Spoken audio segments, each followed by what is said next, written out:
I walked into my daughter's house, hoping for a warm welcome, but instead I was met with a cold smile from her husband. His father whispered, trembling, "You've fallen into his trap. Run away." I smiled calmly and replied, "No, he's fallen into mine." What I did next shocked everyone. Before we continue, please subscribe to the channel and let us know where you are listening in the comments. The front door opened before I finished knocking. Georgiana's face lit up with genuine surprise, the kind of joy I hadn't seen directed at me in months. "Papa, what brings you here on a Wednesday evening?" Before I could answer properly, Urban's voice cut through the warm air from the living room, sharp, dismissive. "Well, now you're officially dead weight." He didn't even look up from his tablet. My daughter's smile faltered as she led me inside, her hand briefly touching my arm in what felt like an apology. I pulled the manila envelope from my jacket pocket, the termination letter inside feeling heavier than paper should. "I wanted to tell you both personally. The plant closed today, 27 years and—" "Hold that thought." Urban raised his hand, phone pressed to his ear, though I hadn't heard it ring. "Yes, I can move the Crawford property by Friday, no problem." Georgiana disappeared into the kitchen, the clatter of cups betraying her nervousness. I stood awkwardly in the doorway, still wearing my work clothes, tie loosened after the longest day of my life. "Sorry about that." Urban finally acknowledged my presence, setting down his phone with theatrical precision. "Important client. You understand how it is with real business." The emphasis on real wasn't accidental. I folded the termination letter carefully, methodically, the way I'd fold technical drawings at the plant. The severance package is minimal. After 27 years, they're offering— "Papa, I made your favorite tea." Georgiana returned with a tray, her voice unnaturally bright. The cups clinked against each other as her hands shook slightly. Urban's phone buzzed again. He answered immediately, turning his back to us. "Hudson Properties. Yes, we specialize in quick acquisitions of distressed properties." Distressed properties. I caught Georgiana's eye over her husband's head. She looked away quickly, focusing intently on the sugar bowl. "The thing is, Winfield," Urban said, snapping his phone shut with finality, "maybe it's time to think about the future realistically." He moved to his briefcase, which I now noticed had been sitting open beside his chair all along, waiting. The leather was expensive, the kind that screams success to clients. He withdrew a manila folder, much thicker than my own. "Life changes, responsibilities shift. Some people become assets, others—" He shrugged, letting the sentence hang in the air like smoke. "What Urban means," Georgiana said quietly, her words careful as if walking through a minefield, "is that we want to help however we can." "Help." Urban smiled, but it didn't reach his eyes.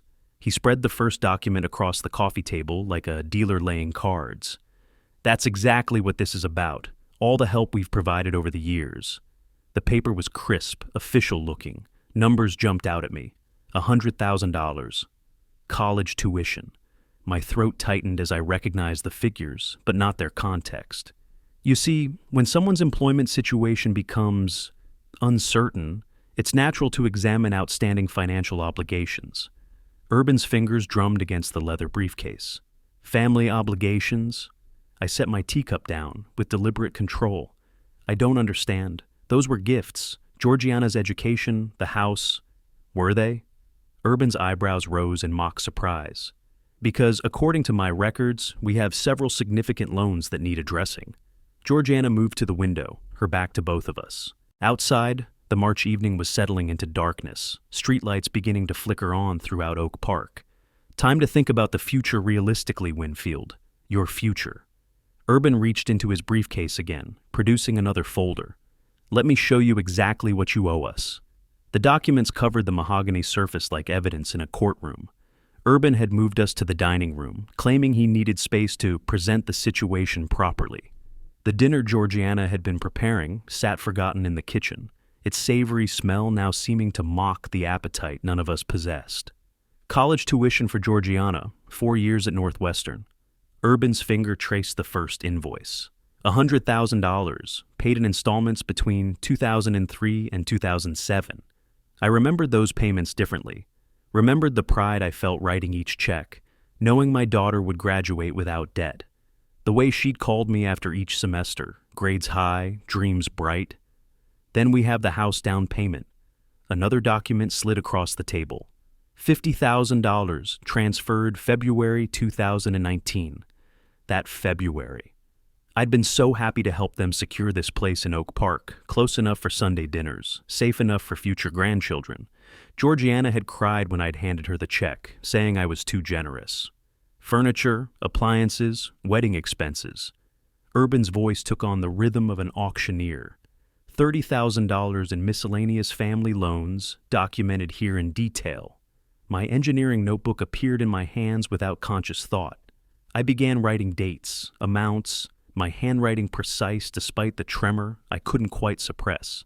Do you have my signature on loan documents? The question came out sharper than intended. Urban paused, his theatrical presentation interrupted. Family loans don't always require formal documentation, Winfield. We trusted you. Georgiana appeared beside the table, carrying a fresh pot of tea, though our cups were already full. Her pouring was mechanical, automatic, tea overflowing onto the saucers. Papa always helped us selflessly, she said quietly, her voice barely above a whisper.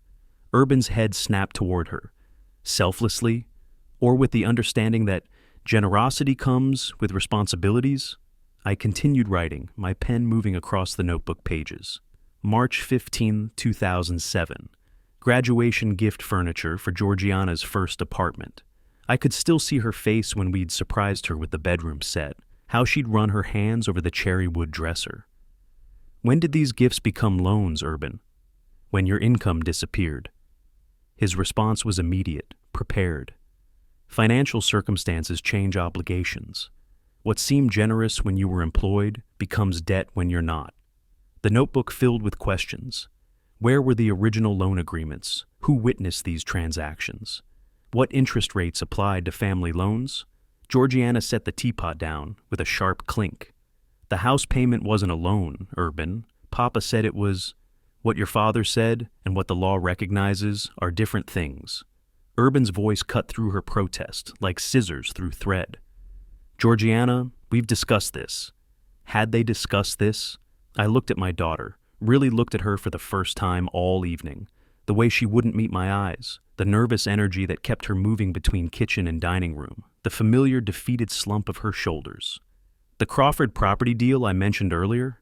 Urban leaned back in his chair, confident again. That's the kind of opportunity your debt situation affects. When family members default on obligations, it impacts business relationships. I closed the notebook with deliberate precision. The sound echoed in the dining room like a door shutting. These figures, I said, reviewing my notes, they total exactly $180,000. $180,000 in documented family assistance that needs to be addressed now that your employment status has changed. Urban gathered his papers with the satisfaction of a man who believed he'd won something. The untouched dinner grew cold in the kitchen, while we sat in the formal dining room, surrounded by the evidence of Urban's carefully constructed case. My daughter's wedding china gleamed in the cabinet behind her husband's head, each piece a gift I'd given with love, now somehow transformed into debt. I need to verify some things, I said, standing slowly. My joints protested after sitting too long in the uncomfortable dining chair. Of course you do. Urban smiled with the confidence of a man holding all the cards. Take your time. These documents aren't going anywhere. The knocking started at 9:45 a.m., urgent and persistent, cutting through my kitchen's morning quiet. I'd been awake since 5, surrounded by financial papers and coffee cups, my engineering notebooks filled with calculations that wouldn't add up to Urban's version of reality. Through the front door's glass, I saw Wilburn Hudson's familiar silhouette, though I hadn't expected him. At 68, Urban's father maintained the formal bearing of his banking days. Even at this early hour, his tie was perfectly knotted, his gray hair precisely combed, but his hands shook as he waited on my doorstep. Winfield. His voice carried the weight of a sleepless night. We need to talk. I led him to the kitchen, where my financial records covered every available surface. Wilburn's eyes swept across the scattered papers, taking in the scope of my investigation. You've been busy. He settled into the chair across from me, his formal posture at odds with the informal setting. Your son presented me with $180,000 in fabricated debts yesterday evening. I poured him coffee from the pot I'd been nursing since dawn. I spent the night trying to understand how gifts became loans. Wilburn's face aged another decade. He's my flesh and blood, but what he's doing is wrong. The admission hung between us like a confession in church. Wilburn reached into his breast pocket, withdrawing folded photocopies with the care of a man handling evidence. I found these in Urban's home office last night. He keeps meticulous records of his projects. The word projects emerged with distaste. The total fabricated debt is actually $200,000. He's been building this case for months. My hands remained steady as I unfolded the documents, though my heart hammered against my ribs. Each page revealed another layer of Urban's deception.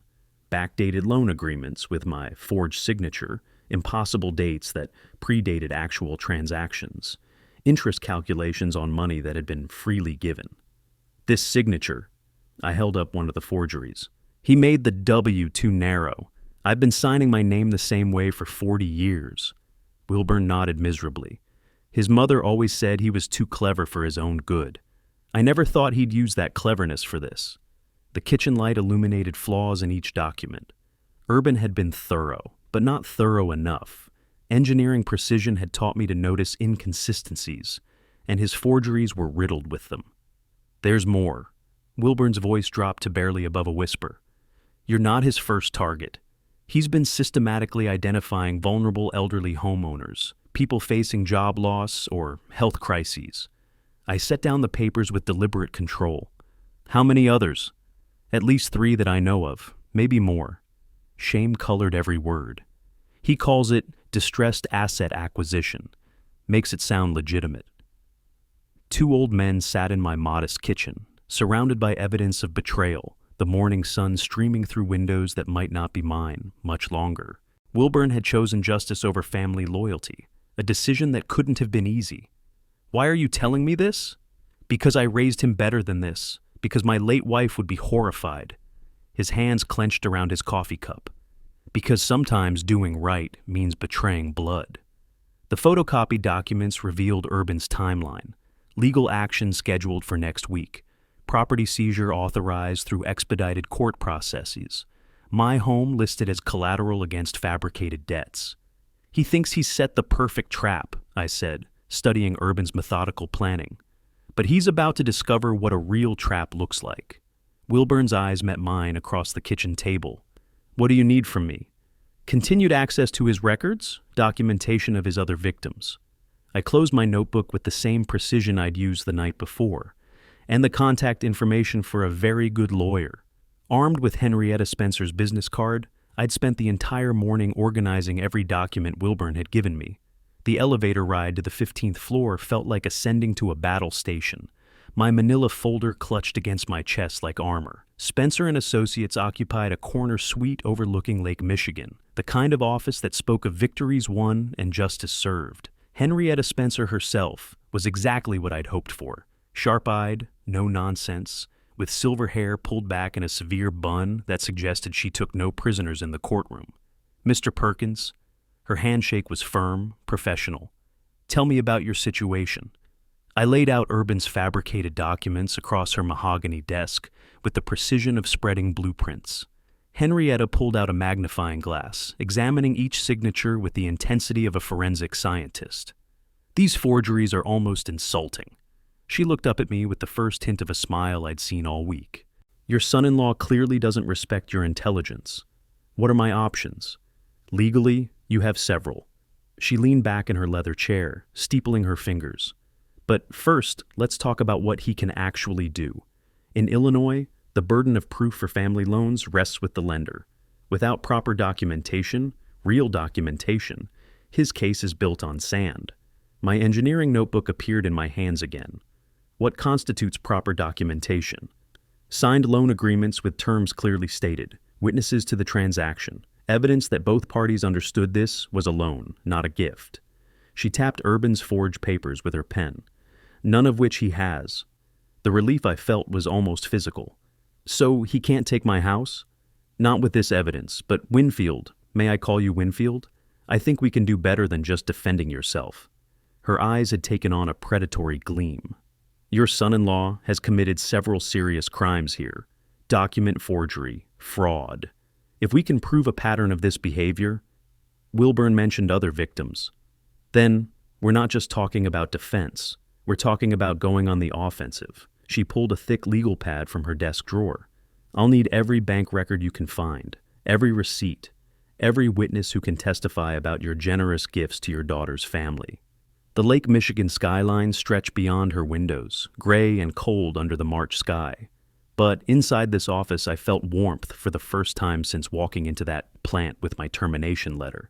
My retainer is $5,000. Can you manage that? I nodded. My severance package would cover it, barely. What happens next? Next, you become a detective. We need to build a case so airtight that your son-in-law will wish he'd never heard of forged documents. She handed me a detailed checklist, typed with military precision. Bank records going back 10 years, witness statements, any physical evidence of your gifts. Standing to leave, folder tucked under my arm, I felt transformed.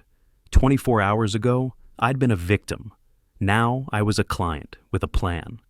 Henrietta, one more question. How long do we have? If Urban's as arrogant as these documents suggest, he'll move fast. He thinks he has you cornered. She walked me to her office door. Men like that always underestimate their opponents. It's their greatest weakness. The elevator doors closed behind me, and I realized I was smiling for the first time in days. Urban thought he'd trapped a foolish old man. We'll need every bank record, every receipt, every witness. Are you prepared for that level of detail? Monday morning found me at First National Bank of Oak Park, where I'd maintained accounts for 15 years. The building's marble lobby echoed with the soft conversations of customers and the clicking of keyboard keys as tellers processed transactions. Mr. Perkins! Janet Morrison, the branch manager, greeted me with genuine warmth. How can we help you today? I need detailed transaction records, going back 10 years. I handed her Henrietta's official letter of representation. Every check, every transfer, everything related to payments to my daughter's family. Janet's professional demeanor shifted to curiosity, but she asked no questions. Within 2 hours, I walked out with boxes of meticulously organized statements, canceled checks, and transfer records. Each document told the story of a father's love, not a businessman's loan. Tuesday took me to Chicago Federal Credit Union, where smaller but equally important transactions lived. The young teller who helped me seemed impressed by the thoroughness of my request. 10 years is a lot of history, sir. Most people only need a year or two. This isn't most situations. Wednesday meant witness interviews. Mrs. Henderson from next door remembered the furniture delivery truck at Georgiana's house. Such beautiful pieces, she said, over coffee in her sun-filled kitchen. You were so proud, showing me the pictures she sent. Graduation gift for my baby girl, you kept saying. Bob Cranston from the plant recalled our conversation about helping with the house down payment. You were excited about it, Winfield. Said it felt good to finally be able to help your daughter get established. Each conversation added weight to my growing case. People remembered not just the money, but my joy in giving it. Thursday brought me to Furniture Warehouse on North Avenue, where remarkably they still had records of the bedroom set purchase.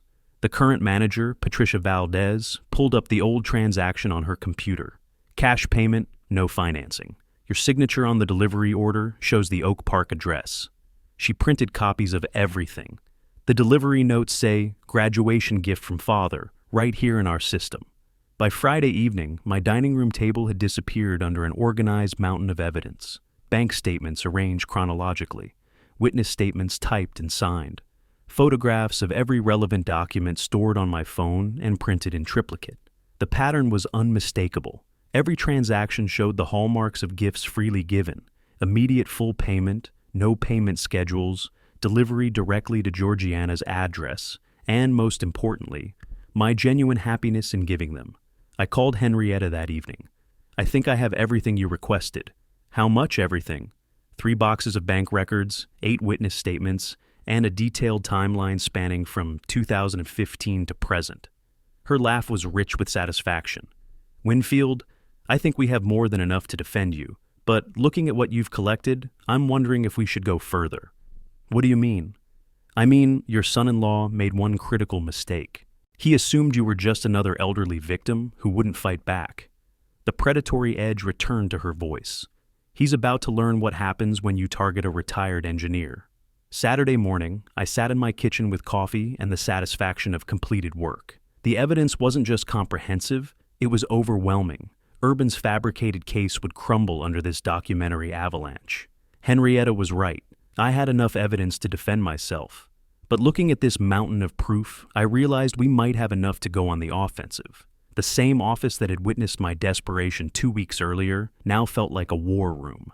I arrived at Henrietta's office with 3 carefully labeled boxes, each containing organized sections of evidence that would have made my old engineering supervisors proud. Henrietta's eyes widened as I unpacked the documentation. "This is extraordinary work, Winfield. Most clients bring me a shoebox full of random papers. You've built a legal fortress." She examined my chronological timeline, cross-referenced witness statements, and photographic evidence with growing excitement. "Look at this pattern. Your son-in-law has been planning this for months, maybe years." "What do you mean?" "He's been systematically reframing every gift as a loan in his own records. See here?"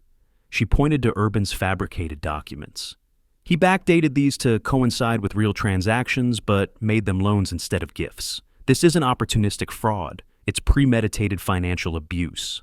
The magnitude of Urban's deception crystallized before us. This wasn't just about my house. It was about a calculated pattern of exploitation. "There's something else." Henrietta pulled out a thick folder from her filing cabinet. "I did some research on Hudson Properties. Your son-in-law has been remarkably active in acquiring properties from elderly sellers, often at below-market prices." She spread out property records across her desk. 6 properties in the last 2 years, all purchased from sellers over 65. All transactions completed within weeks of the sellers experiencing financial stress. "How many other families has he done this to?" "That's what we're going to find out." Henrietta reached for her phone. "I'm calling the Illinois Department of Financial and Professional Regulation. Real estate fraud is a serious crime, and if there's a pattern..." The next several days blurred together in a whirlwind of official meetings and form filing. The IDFPR investigator, Marcus Chen, was particularly interested in Urban's business practices. "We've been tracking suspicious activity in the suburban real estate market," he explained during our meeting at the State Building downtown. "Quick acquisitions from distressed sellers, often involving family pressure situations." At the IRS regional office, Agent Sarah Martinez reviewed Urban's tax filings with particular attention to declared income versus property acquisitions. If he's underreporting income from these transactions, that's a federal issue. Each agency visit added another pressure point to our developing strategy. Urban's arrogance had made him careless, creating a paper trail that professional investigators could follow with devastating precision. "The beauty of this approach," Henrietta explained as we reviewed our multi-front attack plan, "is that everything happens simultaneously. He can't plug all the holes at once." By early April, our trap was perfectly constructed, tax investigation initiated, real estate licensing inquiry filed, civil lawsuit prepared for filing. Every piece designed to trigger at once, overwhelming Urban's ability to respond effectively. "He thought he'd identified a perfect victim," I said, reviewing our completed strategy. "That's exactly right. Elderly, recently unemployed, emotionally vulnerable." Henrietta's smile was sharp as a blade. He never considered that his victim might be a retired engineer with 40 years of problem-solving experience. The final piece fell into place when Georgiana called that afternoon, her voice nervous but hopeful. "Papa, Urban suggested we have a family dinner this Sunday. He wants to discuss the situation." I looked at Henrietta, who nodded with grim satisfaction. Urban thought he'd set the perfect trap for a foolish old man. He was about to discover what a real trap looked like. 2 weeks had passed since Henrietta and I filed our complaints with regulatory agencies. The waiting period felt deliberate, strategic. I wanted Urban completely confident in his scheme before I revealed mine. Wednesday morning found me in my kitchen, reviewing Henrietta's final notes one last time. Everything was in position. Tax investigation initiated. Real estate licensing inquiry filed. Civil countersuit prepared. Now came the most difficult part, the performance. I dialed Georgiana's number, my fingers steady despite what this call represented. "Papa!" Her voice carried genuine delight. This is such a lovely surprise. I was wondering if you'd be free for dinner this Saturday. I could bring that apple pie you used to love. The one with the brown sugar crumble? Oh, Papa, that sounds wonderful. Urban will be so pleased to see you. Would he? I doubted that, but I kept my voice warm. 6 o'clock work for you? Perfect. The children will be thrilled to see their grandpa. After hanging up, I sat quietly in my kitchen, surrounded by the familiar sounds of suburban morning, birds outside my window, the hum of the refrigerator, normal life continuing while I prepared for war.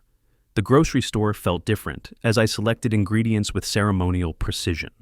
Granny Smith apples, firm and tart. Ceylon cinnamon, not the cheap cassia variety. Brown sugar that clumped together in rich dark crystals. Each ingredient chosen with the same care I'd once applied to engineering specifications. Back home, I pulled out the worn recipe card, its edges soft from decades of handling. Georgiana's childish handwriting decorated the margins. More cinnamon, Papa, written in purple crayon when she was 8 years old. The familiar ritual began, peeling apples in long, unbroken spirals the way my own mother had taught me. The sharp scent of cinnamon mixing with butter. Flour worked into golden pastry dough under my experienced hands. Memory flooded back with each familiar motion. 6-year-old Georgiana standing on a kitchen chair beside me, flour dusting her nose as she attempted to roll pie crust. "Make it perfect, Papa," she demanded with the seriousness only children could muster. "Perfection takes practice, sweetheart," I'd told her then. "But love makes up for a lot of mistakes." The irony wasn't lost on me now. I'd spent decades loving imperfectly, giving freely, never demanding documentation or repayment. Urban had mistaken generosity for weakness, love for stupidity. The timer chimed, pulling me back to present reality. Golden brown perfection filled my kitchen with the scent of childhood memories and family traditions. This pie represented everything Urban sought to destroy. The bonds between father and daughter. The simple joy of giving without expecting return. I cooled the pie on wire racks, then carefully placed it in a white bakery box, the kind I'd used for her birthday cakes when she was small. My hands moved with automatic precision, but my mind was already 3 days ahead, imagining Urban's confident smirk when he presented his fabricated documents. Saturday evening would mark the end of one story and the beginning of another. The last time I'd sit at my daughter's table as simply her father, before becoming something else entirely, her protector, her avenger, the man who'd chosen justice over family peace. The pie box sat on my counter, innocent and perfect, while I prepared for the most important performance of my life. The 3-day wait had felt eternal. Now, walking up Georgiana's front path with her favorite pie, I was ready. My knock brought immediate response. The door opened to reveal my daughter's genuine delight, her face lighting up the way it had when she was 10, and I'd surprised her with carnival tickets. "You actually made it." She hugged me carefully, mindful of the white bakery box in my hands. "The children have been asking about Grandpa's pie all afternoon. Where should I put this? Kitchen counter is perfect. Urban's just finishing up some calls. You know how busy Saturday evenings can be in real estate." The house buzzed with comfortable family chaos. Children's voices drifted from upstairs. Something savory simmered on the stove. For a moment, I allowed myself to remember when visits here felt purely joyful, uncomplicated by strategy and survival. Wilburn appeared from the living room, his formal bearing intact despite weekend casual clothes. His eyes met mine with barely concealed anxiety. "Winfield." His handshake trembled slightly. "Good to see you." "Grandpa, can we have pie now?" 8-year-old Marcus bounced into the kitchen, followed by his 6-year-old sister Emma. "After dinner, sweetheart." Giorgino ruffled his hair. "Why don't you both go play upstairs while the adults talk?" Wilburn waited until their footsteps faded, then approached with the urgency of a man carrying too much guilt. "You shouldn't have come," he whispered. "Urban's been preparing all week. He's got documents, contracts, legal papers. You've walked into his trap." I looked at this decent man who'd chosen justice over family loyalty, who'd risked everything to warn me about his own son's crimes. "Actually, Wilburn," I said quietly, "he's walked into mine." His eyes widened. The front door opened before he could respond. Urban's voice carried through the hallway with professional authority. "Georgiana, I've got the documents ready for our discussion with your father." He appeared in the kitchen doorway, expensive briefcase in hand, wearing his weekend version of business attire. His smile held all the warmth of a loan shark collecting debts. "Winfield, so good of you to join us." His handshake was firm, calculated. "I hope you brought your appetite for serious conversation." "I brought pie." "Of course you did." His tone suggested this was exactly the kind of impractical gesture he'd expected from a foolish old man. "Well, after we handle our business, perhaps we can celebrate." Georgiana moved between us with nervous energy, her hostess instincts fighting against growing awareness that something significant was happening. "Should we eat first?" she suggested hopefully. "Business before pleasure," Urban said, his voice carrying no room for argument. "Your father and I have important matters to discuss." The children thundered downstairs again, sensing the adults' tension despite their youth. "Mommy, when can we have pie?" Emma tugged at her mother's sleeve.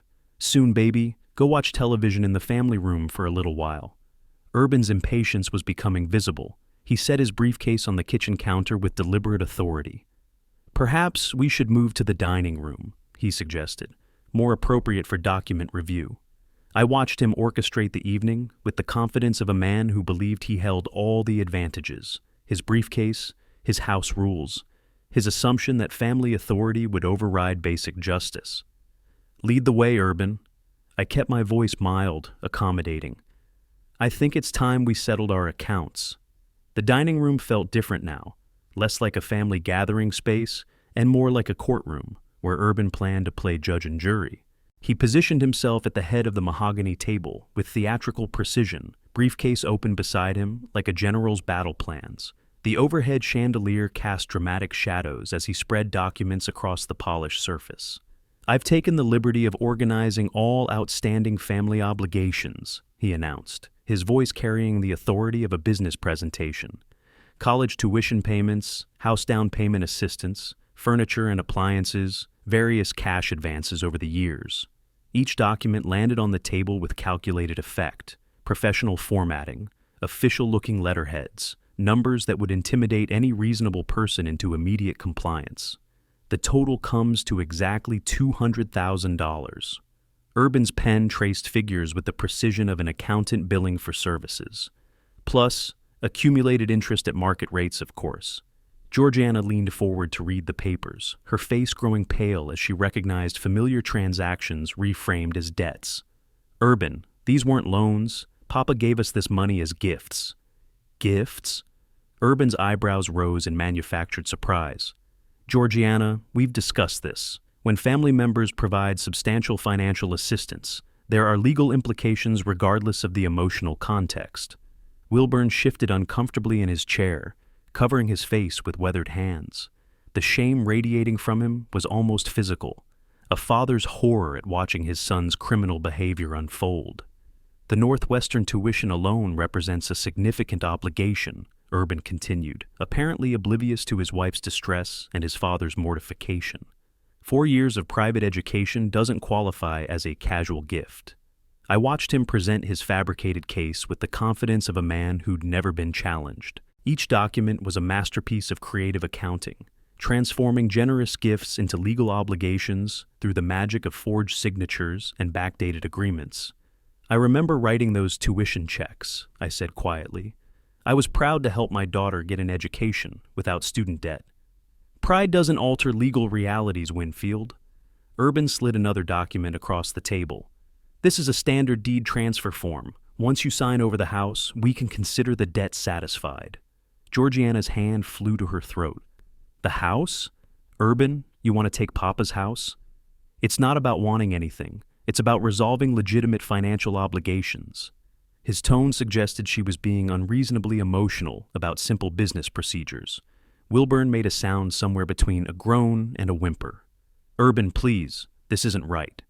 "What's not right is allowing family debts to remain unresolved while Winfield faces unemployment." Urban's voice carried the patience of someone explaining obvious facts to slow children. "This arrangement protects everyone's interests." The house deed sat before me, pristine and official, waiting for the signature that would complete Urban's perfect crime: my home, my security, my life's work reduced to settlement of fabricated debts. I reached into my jacket pocket as though retrieving a pen. Urban's smile grew wider, victory already tasted. You want my signature, Urban? I kept my voice steady, accommodating. Let me show you some documents that might interest you first. Instead of reaching for a pen, I pulled out a manila folder that would change everything. Urban's confident smile faltered as official government letterheads emerged from my folder. The Internal Revenue Service seal gleamed under the chandelier light, followed by documents from the Illinois Department of Financial and Professional Regulation. What is this? Urban's voice carried the first hint of uncertainty I'd heard all evening. Tax investigation preliminary findings. I spread the documents with the same methodical precision he'd used for his forgeries. Seems there's a significant discrepancy between your reported income and actual real estate commissions. The color drained from Urban's face as he recognized the numbers. $500,000 in unreported annual income. Bank statements showing deposits that never appeared on tax returns. A paper trail that led directly to federal tax evasion charges. This is impossible. How did you... Urban's expensive pen dropped forgotten onto the mahogany table. Illinois Department of Financial and Professional Regulation complaint, filed March 28th. Another document joined the collection.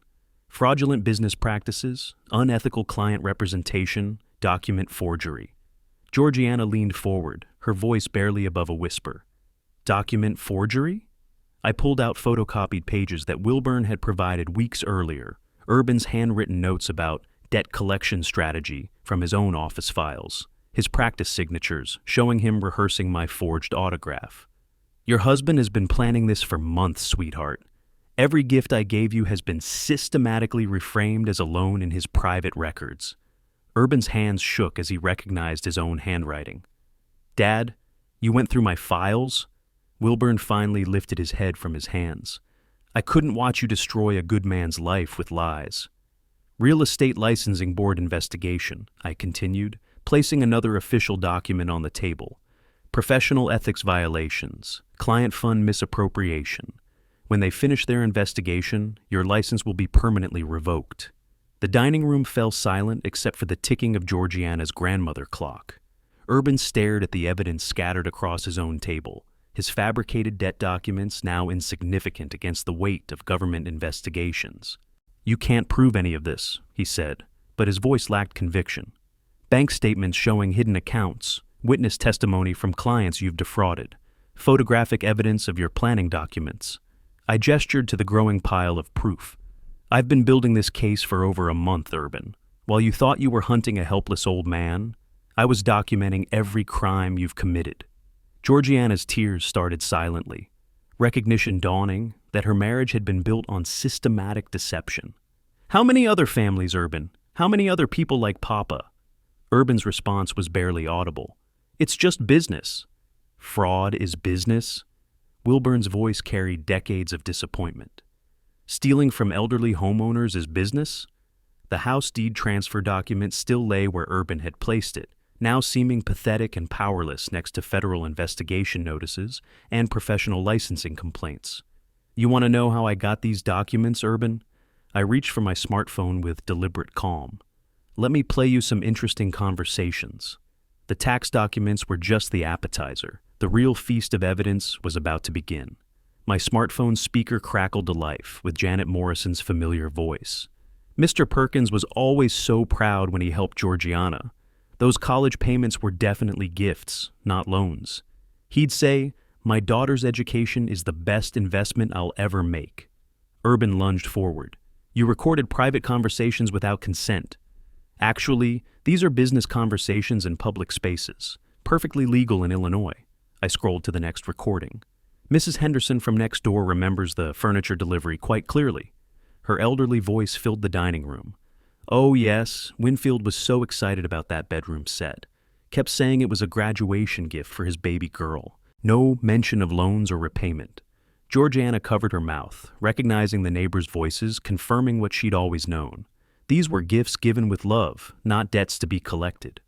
Bob Cranston from the plant, I continued, playing another recording. He recalls our conversation about the house down payment. Bob's rough voice emerged from the speaker.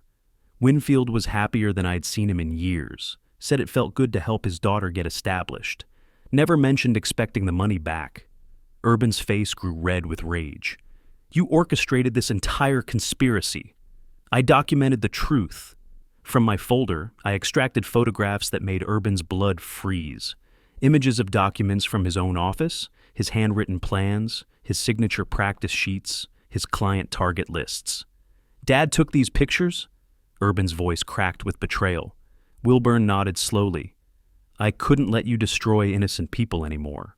The photographs revealed Urban's methodical approach to elderly fraud, lists of potential targets, notes about identifying vulnerable homeowners facing financial stress, a systematic predator's planning documents. Illinois Real Estate License Board, case number REL 2025-0847. I placed the official letter on top of the growing evidence pile. Professional ethics investigation, document fraud, client fund misappropriation. Your career is over, Urban. Georgiana stood abruptly, her chair scraping against hardwood floor. How long have you been lying to me? How long has our entire marriage been built on stealing from old people? I never stole anything. I provided legitimate business services. By forging signatures, by fabricating loan agreements. Her voice rose with each word. By trying to steal my father's house through criminal fraud? Urban turned desperately to his father. Dad, you're destroying your own family. Wilburn's response was firm, final. You destroyed this family when you chose crime over character. I pulled out the final document, a letter from the Cook County District Attorney's Office. Criminal fraud investigation, case pending. The prosecutors are already building their case based on the evidence I've provided. The dining room chandelier cast harsh shadows across Urban's defeated face. His perfect scheme had become perfect evidence of his own criminality. Legal fight? I asked, echoing his earlier confidence. Urban, you don't understand. The prosecutors are already building their case. The weeks following the Saturday evening moved like dominoes falling, each consequence triggering the next. May brought a different Chicago spring. Urban's real estate office displayed a license suspended notice in its front window. The Illinois Department of Financial and Professional Regulation had acted swiftly once presented with documented evidence of systematic fraud. Cook County Superior Court, May 15th. Urban stood before Judge Martinez in a suit that no longer projected confidence. His lawyer had negotiated a plea agreement to avoid federal prison, full restitution, public apology, permanent license revocation, and 5 years probation. Mr. Hudson, Judge Martinez's voice carried the weight of justice. Your systematic targeting of elderly homeowners represents a particularly reprehensible abuse of professional trust. Urban's court-ordered apology took place at his former office, witnessed by clients he'd defrauded and reporters who'd caught wind of the story.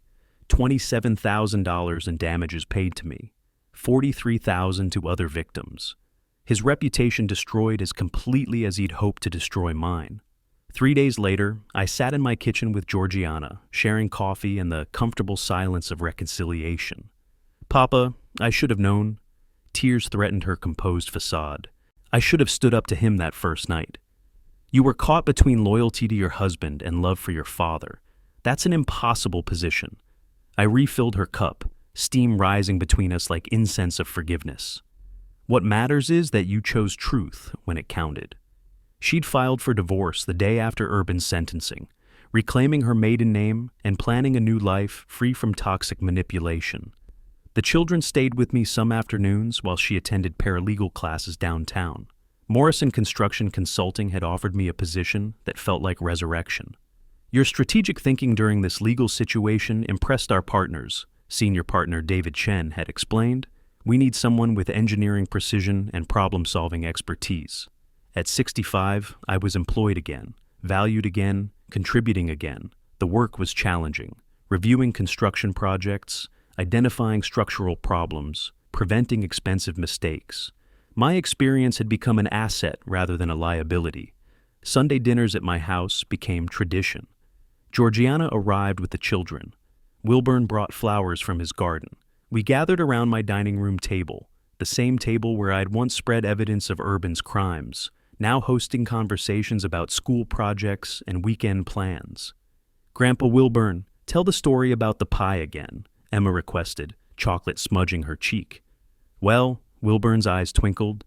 Your grandfather Winfield made the most perfect apple pie, and when he brought it to dinner that night, none of us knew it would help catch the bad guy. The children giggled, not fully understanding the adult complexities, but sensing the story's happy ending.